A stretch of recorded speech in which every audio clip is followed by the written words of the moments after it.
गुरुजी नमस्कार। देवभूमि हिमाचल में पधारने के लिए आपका अभिनंदन है, स्वागत, साथ ही धन्यवाद। सबसे पहले आपसे जानना चाहेंगे कि आपको देवभूमि कैसी लगी? कोई सवाल ही नहीं है, देवभूमि तो अच्छी लगती है, अपनी लगती है जी। यहाँ आकर जो यहाँ आपने देव संस्कृति देखी, इस पर आपके क्या विचार हैं? एक बात तो मुझे तो ऐसा लगता है, जहाँ भी मैं जाता हूँ ना, मुझे हमेशा ऐसा लगता है मैं कहीं भी अनजान नहीं हूँ, अजनबी नहीं हूँ। सब जगह मुझे अपनापन लगता है, अपना लगता है। दुनिया में कहीं भी किसी भी कोने में जाता हूँ तो मुझे लगता है मैं अपने ही घर लौट आया हूँ। और देवभूमि की तो बात ही नहीं, यहाँ तो बिल्कुल अपनापन रहता है। एक वातावरण में इतना सात्विकता है जी। लोगों में श्रद्धा है, एक भाव है, तो बहुत बढ़िया है। यहाँ की देव संस्कृति के बारे में आपके क्या विचार हैं? ये देव संस्कृति जो पुरातन चली आ रही है, इसका महत्व हमें अभी और समझना जरूरी है। कहीं कहीं हम रूढ़ियों को ज्यादा अपना रहे हैं। यहाँ से बलि प्रथा है, मैं तो सबसे यहाँ अनुरोध करूंगा कि ये बलि प्रथा समाप्त करना चाहिए। जी। पशु बलि माने हमारे भीतर जो पशुत्व है उसको बलि चढ़ाना है। भेड़ बकरे को, भैंस को बलि नहीं चढ़ाना है। ये अनुरोध मैं यहाँ के सब हिमाचल वासियों से करता हूँ कि जीव दया रखें, प्राणी का हिंसा ना हो, किसी भी पशु पक्षी की हिंसा ना करें। वो किसी भी देवी देवता को पसंद नहीं होगी, ये सच है। और मैं इसके लिए आपको पूरा आश्वासन दूंगा कि कोई भी देवी देवता नाराज नहीं होंगे, बल्कि बहुत खुश हो गए, बहुत प्रसन्न हो जाएंगे। और दूसरी बात मैं ये चाहूंगा कि यहाँ के हर एक व्यक्ति कम से कम 5 वृक्ष लगाए अपने हाथों से। हर साल एक एक व्यक्ति यदि 5 वृक्ष लगाते जाएंगे, हम पर्यावरण को बनाए रख सकते हैं। जी गुरुजी, अभी हाल ही में आप दयार गांव गए कुल्लू के, और वहां पर आपने कुछ घोषणाएं भी की हैं, उस पर कुछ प्रकाश डालें। हाँ, मैंने सभी गांवों में यही मैं प्रार्थना करूंगा, उसको गांव को स्वच्छ रखें, वृक्षारोपण करें, कन्याओं का जो प्रशिक्षण पर ज्यादा ध्यान दें। शिक्षा के साथ साथ हमारी संस्कृति लुप्त ना हो जाए, लोक गीत, लोक संगीत बनाए रखें। उसकी जो परंपरा है, प्रथा है, उसको हमें नहीं खोना है, ताकि ये वर्ल्ड हेरिटेज है। हर एक प्रांत में, इलाके में एक अपना पोशाक है, वेशभूषा है, उसको हम भूले जा रहे हैं। वो नहीं होना चाहिए। चाहे ट्राइबल कल्चर हो, हिल में जो भी भोजन की जो शैलियाँ हों, पद्धतियाँ हों, इन पद्धतियों को, लोक संगीतों को हमें आगे बढ़ाना है, इसका चालू रखना है परंपरा को। जी। और हमने ये भी घोषित किया कि कुछ धनराशि उपलब्ध रहेगा एक गांव में, कि वहाँ के जो वृद्ध व्यक्तियों के जो अभले हैं, जो महिलाएं होंगी, वृद्ध महिलाएं होंगी, उनके लिए, उनके स्वास्थ्य के लिए या किसी ज़रूरत पूरा करने के लिए पंचायत लोग उसका मदद करें, इस भाव से हमने कहा। जी गुरुदेव, शांति, भाईचारे और हिंसा मुक्त समाज के निर्माण में प्रत्येक व्यक्ति किस तरह से अपनी भागीदारी दे सकता है, ये कैसे संभव हो सकता है? मन में शांति रहे तो परिवार में शांति रहे, और परिवार में शांति रहेगा तो समाज में वो उसका प्रभाव पड़ने लगेगा। यदि परिवार टूटने लगता है, समाज में अशांति जबरदस्त बढ़ जाता है। और परिवार को बनाए रखने के लिए व्यक्तिगत शांति की जरूरत है। व्यक्तिगत एक लोचपन या भाव जो है व्यक्ति में, ऐसा तनाव से मुक्त होने की प्रक्रिया बहुत आवश्यक मालूम पड़ता है। तो इसलिए मैं कहूँगा कि तनाव मुक्त मन और रोग मुक्त शरीर, हिंसा मुक्त समाज के लिए सबको अध्यात्म की तरफ जाना चाहिए। योग, प्राणायाम, ध्यान, ज्ञान की जो पद्धतियां हैं, इसके लिए थोड़ा थोड़ा समय निकालो। हफ्ते में 1 दिन निकालो, हफ्ते में 2-4 घंटे निकालो, रोज 10-20 मिनट निकालें, तो जीवन आमूल परिवर्तन में बनने लगेगा। गुरुदेव, क्या यही कारण है कि यहाँ पर प्राणायाम ध्यान शिविर का आयोजन किया जा रहा है इसी मंजिल की ओर बढ़ने के लिए? हाँ हाँ, यही उद्देश्य है कि यहाँ के जो आम जनता इसका उपयोग ले, भाग ले। तो इसी कारण से तो यहाँ पर किया है, और जो निःशुल्क किया भी है, जो नहीं सशक्त है उनके लिए निःशुल्क किया है शिविरों में आना। और मैं आह्वान करूंगा कि जितने युवक हैं यहाँ पर, वो इस मार्ग में करना चाहते, समाज की उन्नति के लिए काम करना चाहेंगे यदि, और एक जीवन को उत्सव मनाना चाहेंगे जी, तो उन सबको मैं आह्वान करूंगा वो आए, योग, प्राणायाम, ध्यान, सुदर्शन क्रिया के शिक्षक बने और गांव-गांव में काम में लग जाए। जी गुरुजी, आपने अभी जिक्र किया युवाओं का, तो हिमाचल प्रदेश में ड्रग एडिक्शन काफी हद तक देखी जाती है और ड्रग ट्रैफिकिंग भी। तो आर्ट ऑफ लिविंग ऑर्गेनाइजेशन किस तरह से, क्या कोई ऐसे कंक्रीट स्टेप्स ले रही है इसके निवारण हेतु? अरे ये सुदर्शन क्रिया और प्राणायाम करने के बाद कितने सारे लोग ड्रग्स छोड़ दिए हैं। दिल्ली में कितने लोगों ने, दिल्ली यूनिवर्सिटी के कई छात्रों ने छोड़ दिया इस तरह से एक प्रोग्राम में। और हमारा ड्रग डी एडिक्शन सेंटर चल रही है कलकत्ते में। देश भर में इसका कई मिसाल मिले हैं हमको जी, जहाँ पर लोगों ने शराब, गुटखा, सिगरेट, बीड़ी और ड्रग्स की जो एक आदतों से ऊपर उठ गए। आदत मान लीजिए उनमें अपने आप छूटी गए, जैसे साधना करते हैं, एक हफ्ते के अंदर वो इनसे बाहर आ जाते हैं। जी गुरुजी, बेरोजगारी भी बहुत हद तक यहाँ पर व्याप्त है, तो आर्ट ऑफ लिविंग संस्था क्या स्वयं रोजगार की ओर कुछ कदम उठा रही है जिससे सरकारी नौकरियों पर युवाओं का रुझान कम हो? ये सरकारी नौकरी पर अपना रुझान को छोड़े, अपना निगाह वहां से हटाओ तो बहुत कुछ कर सकते हैं। देखिए, आज हमारे देश में अनपढ़ लोगों में बेरोजगारी 0% है और काम तो बहुत उपलब्ध है। कई क्षेत्रों में काम तो है, काम करने वाले नहीं है। ये दिक्कत हो रही है अभी देश में। इसलिए जो बेरोजगार युवक है, जरूर हमारा केंद्र से संपर्क करें। आप जहाँ चाहे उनको, जिस क्षेत्र में वो काम करना चाहेंगे, सब खुला हुआ है। युवकों की जरूरत है, जरूरतमंद बहुत है। हमारा भी एक ह्यूमन रिसोर्स डिपार्टमेंट हमने खोला है, 4 डिपार्टमेंट।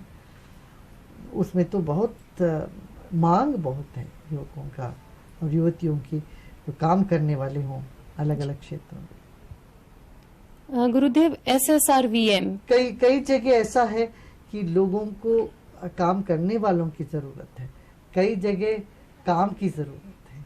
ये दोनों आपस में कम्युनिकेशन नहीं हो रहा, संपर्क नहीं हो रहा। हम वो संपर्क जोड़ देंगे, एक कड़ी बनेंगे, एक कड़ी बन जाएगी। जी, ये बहुत अच्छी बात है गुरुदेव। गुरुदेव, SSRVM बहुत प्रचलित है, आए दिन हम अखबार उठाते हैं और पढ़ने में मिलता है कि कहीं इसका केंद्र स्थापित किया गया है, यानी कि विद्या मंदिर। तो इसकी क्या विशेषता है, बाकी विद्यालयों से कैसे हटकर है ये? इसमें एक पढ़ने का एक ऐसी शिक्षा प्रणाली बनाई हुई है, पद्धति, जिससे बच्चों के ऊपर बोझ नहीं लगे। पढ़ते हैं और पढ़ते ही वो अंकित होने लगता है मन में, तो उनको वो बड़ी आसानी से खेल कूद में वो सारा ज्ञान को आजमा लेते हैं, पढ़ाई को अपना लेते हैं। ये जो प्रयोग हुआ है बहुत यशस्वी हुई है प्रयोग। इसलिए करीब 100 स्कूल अभी शुरू हो चुका है हिंदुस्तान भर में, और मांग है और ट्रेनिंग भी दे रहे हैं टीचर्स जी। अभी हाल ही में ऊना जिले में हिमाचल के शुरू हुआ है, हिमाचल का। तो क्या हिमाचल में और भी ऐसे स्कूल खुलने की संभावना है? करना सब जो भी शिक्षा क्षेत्र में रुचि रखने वाले उन सबको आह्वान है जी, वे लोग, और इसके माध्यम से भी रोजगार पैदा होगा। जरूर जरूर पैदा होगा। जी, गुरुदेव, जैविक खेती पर भी आप बहुत बल देते हैं, केमिकल फ्री फार्मिंग को लेकर। तो ये बहुत एक खासियत रही है आपकी और आपकी संस्था की, कि ट्रेडिशनल वैल्यूज को कायम रखते हुए अपने जो एंशंट टेक्निक्स हैं, चाहे वो प्राणायाम ध्यान हो या फिर एग्रीकल्चर ही क्यों ना हो, उसको भी आगे। आजकल देखो, कहीं भी किसी सभा में आप पूछो कितने लोगों का शरीर में दर्द वगैरह है, तो जी, आप पाओगे सबके सब हाथ उठाए। नहीं तो इस तरह की जो बीमारी फैली हुई है देश में, कई बीमारियों का पता भी नहीं क्या बीमारी है, इलाज नहीं कर पा रहे हैं, जांच भी नहीं कर पा रहे हैं कि ये क्यों ऐसा हो रहा है, क्या है। ये सब ये केमिकल्स और पेस्टिसाइड्स खा खा के शरीर को ऐसा विकृत कर दिया हम लोगों ने। तो अभी जैविक खेती से स्वास्थ्य ठीक रहेगा, आमदनी ठीक होगी, पर्यावरण के हिसाब से भी पृथ्वी में जहर नहीं डली जाएगी। तो इस तरह से पर्यावरण के दृष्टि से, स्वास्थ्य की दृष्टि से, मानसिकता के ओर पर और आर्थिक दृष्टिकोण से भी यही सबसे उत्तम। इसलिए मैं अनुरोध करूंगा सबसे कि जैविक खेती पर चले जाओ जी, ऑर्गेनिक फार्मिंग करो सबको। और आयुर्वेद पर जो आप बल देते हैं उसका कारण? आयुर्वेद भी हमारी पुरातन संस्कृति है और 21वीं शताब्दी की ये हेल्थ केयर चीज़ है, मेडिसिन। आयुर्वेदा जो है, जो आयुर्वेदिक जो मेडिकल सिस्टम है, ये 21वीं शताब्दी की मेडिकल सिस्टम हो। जी, गुरुदेव, निर्मल ग्राम योजना के अंतर्गत आर्ट ऑफ लिविंग को हाल ही में 8 गांव को चुना गया है। इसके अंतर्गत आर्ट ऑफ लिविंग द्वारा अपनाए गए, वहाँ ऐसे क्या कार्य किए गए जिससे ये चयनित हुए? हाँ, हमारे माननीय राष्ट्रपति ने इन 8 गांव के जो लोगों को, अपने युवाचार्य है वहाँ के जो काम कर, उनको पुरस्कार किए हैं। आज ही हुआ है वो काम। तो इन्होंने वहाँ पर अपने आर्ट ऑफ लिविंग संस्था के द्वारा हर घर में शौचालय बनाए जी, और स्मोकलेस चूल्हे का एक अभियान चलाया, फिर सफाई की अभियान चलाया। तो आप पाओगे इन गाँव में, कापसी आदि गाँव में जाएंगे तो पूरे के पूरे गांव इतना निर्मल, स्वच्छ और सुंदर लगेगा। यानी कि आपके 5H प्रोग्राम का एक हिस्सा था। तो ऐसा कार्य कितने और गांव में भारतवर्ष में किया जा रहा है? भारतवर्ष में कोई आदर्श गांव की जो हमारी एक लेवल है, वो तो 50 से अधिक गांव ने कर लिया है जी, मगर काम चालू है 25,300 गाँव। और कितने स्वयंसेवक इसमें जुड़े हैं, संलग्न हैं? 56,000 लोग जुड़े हुए हैं इस काम में। जी, मगर कई लोग तो अभी वो विदर्भा में काम कर रहे हैं, तो अपना अपना, ताकि आदमियों की कमी है ना, अपना कार्यकर्ताओं की कमी के वजह से लोग, कई गांव में काम थोड़ा रुक गया है, क्योंकि उन सबको वहाँ जाना पड़ा विदर्भ में। वहाँ पर अभी 6 महीने से काम चल रहा है। 155 गाँवों में अभी काम हुआ है, जहाँ ये आत्महत्या की जो समस्या है पूरी तरह से रोक पाए ये लोग जाके। जी, गुरुदेव, सदियों से हमारी परंपरा रही है गुरु शिष्य की। तो इस परंपरा को लेकर आपका क्या कहना है आज के संदर्भ में? क्या आप कोई चेंजेस पाते हैं पहले में और अब में? परंपरा तो विश्वव्यापी होना जरूरी है आज। अब देखो, आप पिछले हफ्ते आपने सुना होगा अमेरिका में ऐसे कैसे शूट आउट हो गए, वो क्राइम का गढ़ हो गया यूनिवर्सिटीज आजकल। हिंदुस्तान में भी, अलीगढ़ में भी सुना, 2 युवकों को मारे गए। तो ये जो हिंसा का केंद्र बने जा रहे हैं, शिक्षा का पवित्र स्थान, उस वापस उसको अपनी पवित्रता, अपनी एक डिग्निटी, गौरव पर यदि लौटना हो तो गुरु शिष्य परंपरा को अपनाना पड़ेगा। तभी व्यक्ति का भी निर्माण होगा, आदर्श का निर्माण होगा, समाज में हर तक पर एक उन्नति आएगी। गुरुदेव, शैक्षणिक संस्थाओं में राजनीतिक दखल कहाँ तक सही है?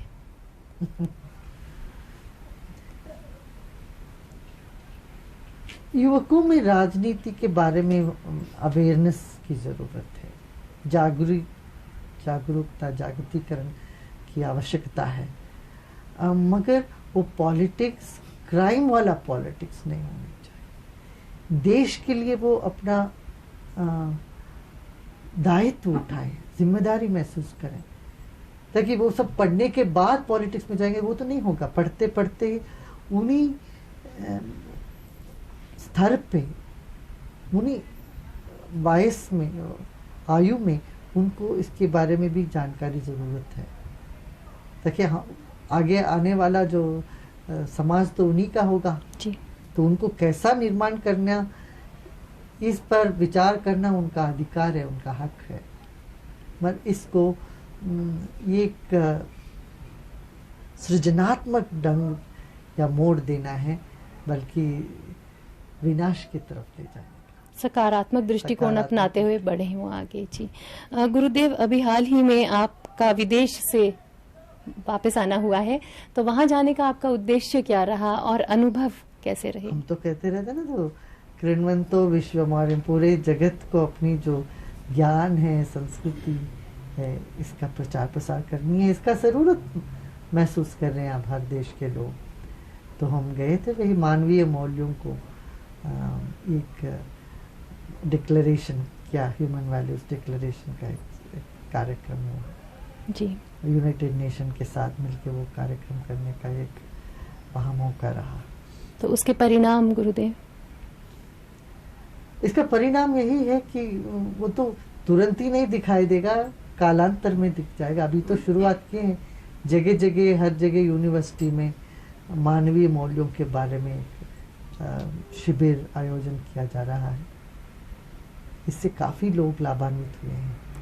अभी हाल ही में जो इराक से लौटे हुए जितने योद्धा हैं, अमेरिकन योद्धा, उनको भी ये प्रशिक्षण दे रहे कि इनके मन में इतना ट्रॉमास है, वो ट्रॉमा रिलीफ करने के लिए जी। वो बहुत उनको लाभ मिला, इससे जी। बहुत फायदा हुआ। तो उन लोगों ने भी इसको सम्मान किए, अपना इस ज्ञान को। गुरुजी, जब पाठ्यक्रम की बात आती है विद्यालयों में, कॉलेजेस में, तो फिर हम ये जो अपनी प्राचीन पद्धति है शिक्षा को उस तरह से क्यों नहीं, स्वरूप वैसा क्यों नहीं देते? पाठ्यक्रम में प्राचीन और अर्वाचीन दोनों लेके चलना पड़ेगा। सिर्फ ऐसा ही नहीं प्राचीन बातें करो और मॉडर्न चीजें नहीं सिखाओ, ये असंभव। गुरुजी, अपनी संस्कृति, अपने रीति रिवाज और मूल्यों की बात तो की जा सकती है, दोनों साथ में लेके जरूर चलना चाहिए। जी गुरुदेव, अब भविष्य में आप आर्ट ऑफ लिविंग को कहाँ देखते हैं और आप द्वारा संचालित कार्यक्रमों? आप देखते रहे तो जो लोगों के जीवन में एक अच्छा प्रभाव लाता है, सुख लाता है, शांति लाती है, अमन लाता है, वो चीज़ तो अपने आप फैलेगी, उसकी महत्व अपने आप। गुरुदेव, आपने समय निकाला और हमसे रूबरू हुए, इसके लिए हम आपका तहे दिल से शुक्रिया अदा करते हैं। नमस्कार।